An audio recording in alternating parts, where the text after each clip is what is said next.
ایک سوال یہ بھی ہوتا ہے کہ تصوف یہ زمانہ نبوی میں نہیں تھا، یہ بعد کی چیز ہے۔ کہتے ہیں کہ یہ 200 سال بعد پیدا ہوا تصوف، 200 صدی ہجری میں آیا۔ تو اس کے لیے جواب یہ ہے کہ ایسی بات نہیں ہے کہ تصوف 200 سال پہلے 200 سال بعد پیدا ہوا۔ حضور نبی کریم کے زمانے کے بعد 200 سال بعد 200 صدی ہجری میں تصوف پیدا ہوا، یہ بات صحیح نہیں۔ ہاں، یہ بات صحیح ہے کہ تصوف اور صوفی یہ نام 200 صدی ہجری میں جو ہے مشہور ہوا۔ تو اب کوئی یہ سوال کر سکتا ہے کہ حضور کے زمانے میں اگر تصوف تھا تو حضور کے زمانے میں کسی ایک کو تو صوفی کہا جانا چاہیے تھا، کوئی ایک تو صوفی کہا جانا چاہیے تھا۔ تو اس کا ایک تو جواب ہم یہ دیں گے کہ حضور کے زمانے میں جو ہے اصحاب صفہ موجود تھے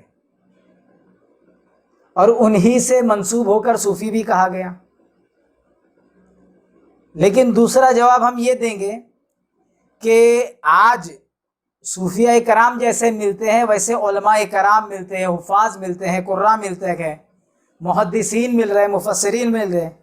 تو حضور کے زمانے میں تو کسی کو عالم بھی نہیں کہا جاتا تھا، حضور کے زمانے میں کسی کو حافظ بھی نہیں کہا جاتا تھا، حضور کے زمانے میں کسی کو قاری بھی نہیں کہا جاتا تھا، حضور کے زمانے میں کسی کو مفتی بھی نہیں کہا جاتا تھا، مولانا بھی نہیں کہا جاتا تھا، حضور کے زمانے میں کسی کو محدث اور مفسر بھی نہیں کہا جاتا تھا۔ یہ تو سب بعد میں کہا جانے لگا۔ حضور کے زمانے میں سب سے بڑی صفت جو تھی وہ یہی تھی کہ حضور سرور عالم صلی اللہ علیہ وسلم کی صحبت حاصل ہو۔ جسے یہ صحبت حاصل ہوتی اس کو صحابی کہتے ہیں، اور صحابی سے بڑھ کر حضور کے زمانے میں کوئی صفت نہیں تھی حضور کے زمانے میں۔ تو اگر وہ صحابی ہوا اور یہی وہ بڑا وصف تھا جس سے اس دور کے تمام لوگ جو ہے ممتاز تھے اور اسی نام سے وہ پکارے جاتے تھے۔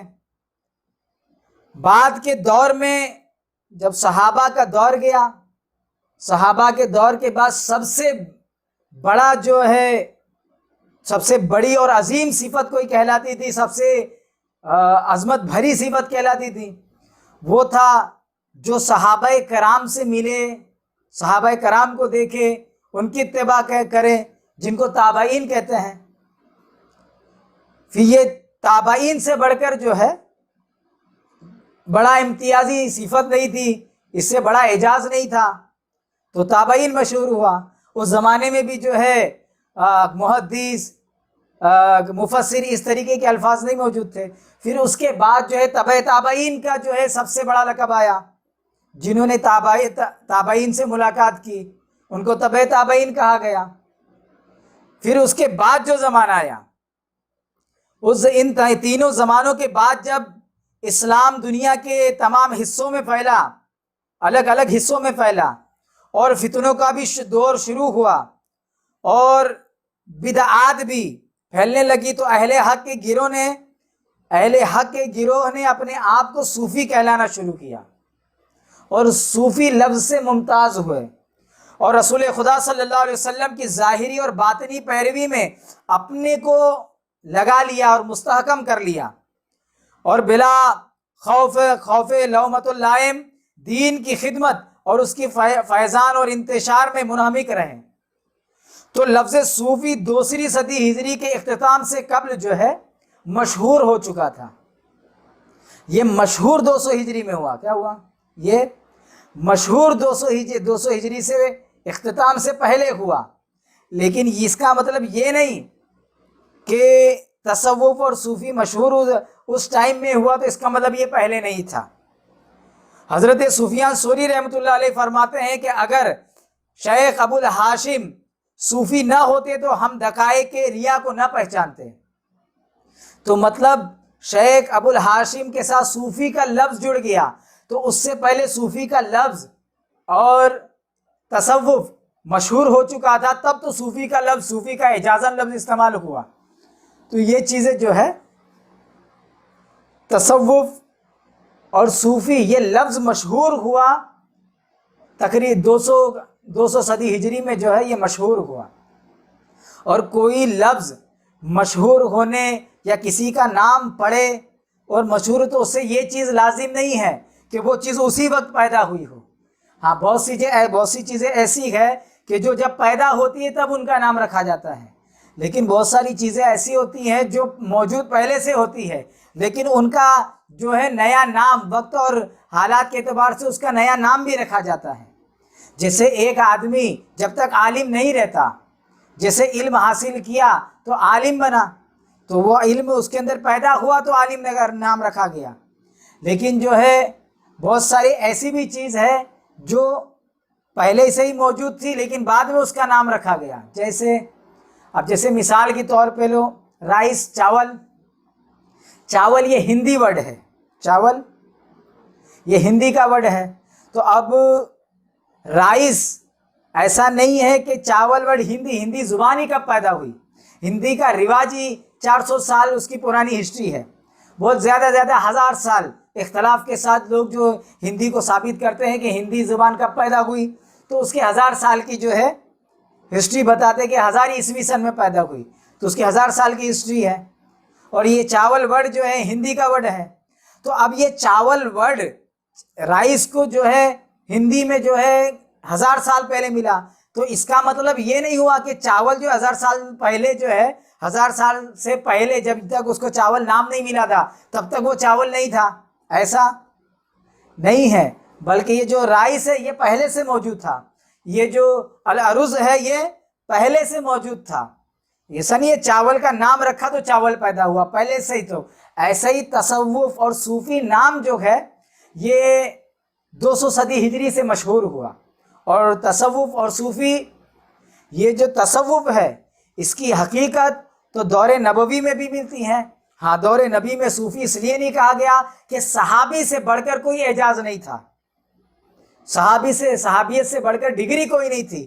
جب بڑی ڈگری سے کسی کو پکارا جاتا ہے تو پھر اس کو جو ہے جیسے آج کے زمانے میں کوئی آدمی جو ہے گریجویٹ ہے، وہ آپ سے ملاقات کرے، اس کو پوچھو کہ آپ کی کوالیفیکیشن کیا ہے، تو وہ تھوڑی نہ بولے گا کہ میں نے انٹر کیا ہے، میں نے SSC پاس کیا، کہ وہ بولے گا میں گریجویٹ ہوں، وہ کہے گا میں ڈبل گریجویٹ ہوں. وہ یہ بولے گا، اپنی ڈگری پیش کرے گا کہ وہ بولے گا میں 10ویں بھی پاس ہوں، میں 12ویں بھی پاس ہوں، ایسا تو نہیں بولے گا. اس کی جو سب سے ہائر ڈگری ہے کیا ہے، جو ہائر ڈگری وہ پیش کرے گا. تو اس زمانے کی سب سے ہائر ڈگری جو تھی وہ صحابیت کی تھی، تو اس نے صحابیت کی ڈگری پہ، اس زمانے میں صحابیت کی ڈگری تھی، اس کے بعد تابعین کی ڈگری تھی، اس کے بعد تبع تابعین کی ڈگری، اور اس کے بعد کے زمانے میں جب انتشار پیدا ہوا تو صوفیاء کرام نے جو ہے جو شریعت کے 2 پہلو تھے، ایک ظاہری ایک باطنی. ایک وہ پہلو جو جسم سے اور فزیکلی جو پرفارمنس سے جو ہے ریلیٹڈ تھے، تو ان کو جو ہے فقہ ظاہری کے جو فقیہوں نے جو ہے اس کی جو ترویج کی اور لوگوں تک پہنچایا. اور جو باطنی جو شریعت کا جو باطن تھا، جو فقہ باطنی تھی، یعنی نماز میں خشوع خضوع، حسد سے دور ہونا، بغض سے دور ہونا، اپنی نیتوں کو درست کرنا، دل کی صفائی، تزکیہ نفس، تصفیہ قلب، یہ جو چیزیں تھی جس کا دل سے اور باطن سے تعلق تھا، جس کو فقہ باطن کہیں گے، یہ فقہ باطن کو صوفیاء کرام نے اخذ کیا اس زمانے میں اور اس کی تدوین کی اور اس کو تصور اور صوفی نام دیا، اور وہاں سے یہ مشہور ہوا. لیکن ایسا نہیں ہے کہ جو انہوں نے جن چیزوں کو جو فقہ باطن کو کہا، خشوع خضوع بتایا، دل کی صفائی بتایا، تزکیہ نفس بتایا، یہ حضور کے زمانے میں نہیں تھی. ارے یہ حضور کے نہیں، اس کی ہسٹری تو آدم علیہ السلام سے ملتی ہے. تو اللہ رب العزت ہم کو یہ بات سمجھنے کی توفیق عطا فرمائے کہ تصوف جو ہے یہ 200 صدی ہجری سے پیدا نہیں ہوا، لیکن ہاں تصور صوفی نام جو ہے ہائی لائٹ میں اور مشہور جو ضرور 200 صدی ہجری میں جو ہے مشہور ہونے لگا اور خوب عروج پانے لگا، لیکن یہ لفظ ہونے لگا تصوف۔ تصوف تو یہ اسلام کی روح ہے، تصوف یہ شریعت اور طریقت، حقیقت اور تصوف میں کوئی فرق نہیں ہے، تصوف ہی شریعت اور حقیقت ہے اور شریعت حقیقت ہی تصوف ہے۔ اللہ رب العزت ہم کو تصوف سمجھنے کی توفیق عطا فرمائے۔